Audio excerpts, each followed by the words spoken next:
Hi, it's Pastor Andy again, and today's video, our Wednesday video for this week's daily videos, I am continuing our look at the word I, the single letter word I, and how that relates to Romans chapter 7. Now, as I said on Monday, I'm not trying to create confusion. In fact, I'm trying to clear up what could otherwise be confusing, because when you look at the rest of Romans 7, the understanding of I is not the most critical component. As I've said, the law is what Paul is really focusing on in this chapter, but how we understand the I does impact what we will think about the rest of the chapter and how we interpret the rest of the chapter. So again, I hope I'm not creating confusion, but if you're just catching this one in the first part of this week's series, I encourage you to go back and watch Monday and Tuesday's video. They all have the same title with part 1, part 2, part 3, and tomorrow will be part 4. So I encourage you to watch them. Otherwise, it might leave you with more confusion than I would otherwise hope. Again, I built these as a sequence. So on Monday, I did share that the Bible typically uses the word I, and again, I'm talking about the first person singular pronoun, typically uses the word I as it is meant to be used, as the word I, as in I am making a recording of this video right now. But Paul may not have used the word I in that regard. On Monday, I gave you an idea of why that could happen. Yesterday, I showed how Paul might be using the word I in a metaphorical sense to talk through the eyes of Adam, as the I. Today, I'm going to talk about two options. One, which I think is probably more likely, is that Paul is referring to I as Israel. The other is that he's using the I as all of humanity. Now, in all four of these aspects, there is positive arguments for this. There's a lot of positive arguments for this. In all four of these aspects, there are negative aspects for them. So it's not as clear-cut as we might otherwise hope a simple word such as the word I might be. So again, today I want to talk about Paul using the word I either to represent Israel or to represent humanity. First, I am going to talk about Israel. Now, the argument for Paul aligning himself with Israel, using the word I for Israel, is really the basis of this chapter being about the Mosaic law, the law of Moses, the law that was given to the Israelite people back at the mountain and at Mount Sinai as God showed himself to the people of Israel, and the people trembled at the bottom, even as God is saying these 10 commandments as we know it. The law has been a part of Paul's argument all the way back to chapter 2, sometimes more, sometimes less, but it's been front and center in many ways since Romans chapter 5, verse 12 and 13. So this option about Israel being the focus of the word I is a favorite option of many commentators today. It fits very well with verses 7 through 12. It also fits very well with verses 13 through 25. But that part of the debate will wait till next week, the 13 through 25. And we can actually look in the Old Testament and we can find some references where a prophet or someone would use the word I to reference Jerusalem or Israel in that kind of sense. So what Paul would be doing, if indeed he is using Israel as the I, is not unprecedented in the Bible. Paul would have known about those examples from the Old Testament. One of the other things that we must understand is that the people of Israel, the Jews, as we call them by Paul's day, let me back up on that just a moment. The people of Israel, the Israelites, as they're called in the Old Testament, were they were born from Jacob, whose name was Israel. So that's why they're called the Israelites. For some of you, you'll know this. For others, this might be very helpful. When the Israelites were taken captive, first by the Assyrians, the northern tribes of Israel, 10 northern tribes of Israel, in the 700 BC, about 725 BC, that group has largely been lost and is never completely reassembled in any sense. But the southern tribes were taken captive by the Babylonians in about 587 BC, and when they were off in Babylon, they were given a nickname of the Jews, which is a shorter way to say Judah, because Judah was one of the tribes. So the Israelites of the Old Testament and the Jews of the New Testament are just the same people. It's just that by first century time, especially, that was what they were, how they were referred. So, when the ancient Israelites were in Egypt and they were captive in Egypt, they were slaves in Egypt, God instituted the Passover.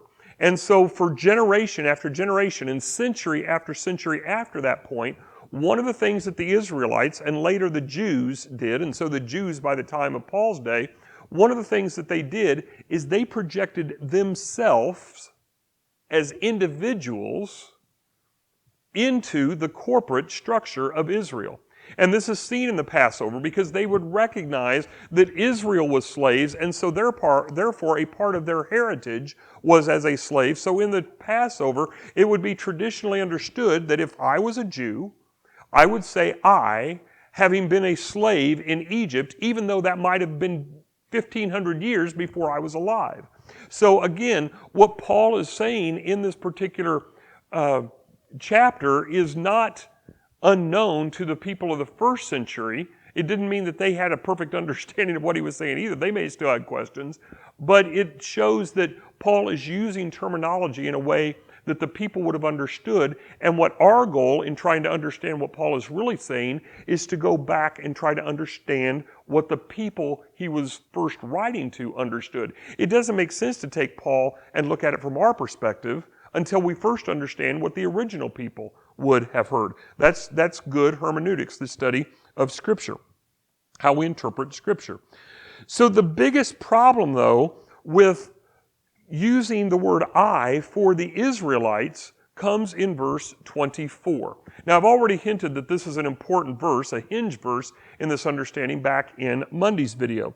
In Monday, I mentioned that this is a deeply personal expression. Otherwise, it loses its significance of the emotion if it is meant to be inclusive of others. Verse 24 says, "Wretched man that I am. Wretched man that I am. Who will deliver me from this body of death?" Now, that is one aspect of the interpretation. That is looking at Paul using the word I for Israel. Another similar idea, which I don't think has near as much credence, is that of using I as representative of everyone. Now, in one sense, this is very helpful because when we see next week, verses 13 through 25, and we see a passage such as, I do the things I don't want to do, and I don't do the things that I do want to do, well, you can probably say that's been true of you in the past. I can say it's been true of me in the past. And even in what I just said, I can say that I have felt that way in the past. What I'm saying is I'm projecting my thoughts, my feelings, my understandings into exactly what Paul is saying. So many have argued that what Paul is doing is he's using I to represent everyone. Well, the problem with that, and the reason I think this is the least likely of all, is because the primary focus of this passage again is not the word I. It's important to help us understand the passage, but the primary focus of this passage is the law, and specifically the Mosaic law. And everyone is not subject to the Mosaic law. Andy Braams, have never been subject to the Mosaic law. I am not a Jew. I am not an Israelite. The Mosaic law, the law of Moses, was given to the Israelites. It was not given to the Hittites or anybody else of that day. It was not applicable to the Romans of Paul's day. It is not applicable to anybody outside of Jewish world today. Now, I realize you say, what does that mean I can do anything? Because first off, if the Mosaic law doesn't really isn't really attributable to everybody, then is the Ten Commandments attributable to anybody? Well, I would argue no. And the reason I would argue no is, again, that was given to a people who God had chosen as his people. But we are under the law of Christ. Galatians 6:2 uses that term. 1 Corinthians chapter 9:21 uses that term. But it's never completely spelled out what that particular law of Christ means. The best argument for it is that it means the great commandment. Love the Lord your God with all your heart, mind, soul, and strength, and love your neighbor as yourself. Mark 12, 30, and 31. The new commandment, John 13, 34, and 35, to love one another. If we take the law of Christ to mean love, and we incorporate the idea that in Matthew chapter 5, beginning in verse 21 through the end of the chapter, verse 48, we see that Jesus has intensified what the Ten Commandments were. It wasn't enough just to say, I'm not killing. Jesus said, if you even look at someone with hatred or have hatred in your heart towards someone and call them a fool, then you have committed murder in your heart. So it's not the Ten Commandments per se, but the law of Christ has elevated the law of God. So all of that to say that if the law of Moses was not for everyone, and it wasn't, then it's hard to say that the I that Paul uses is for everyone. With that, we have now explored 4 different options, 3 of which I think have credibility.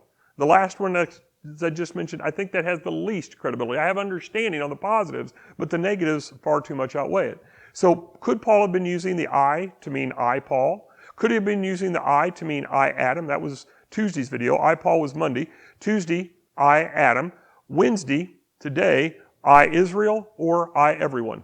Again, I'm going to remove the everyone from the options, and tomorrow, in the final video for this week, I will share my thoughts, my conclusion on on which of the other 3 is the best option or how they might all fit together. There's a hint.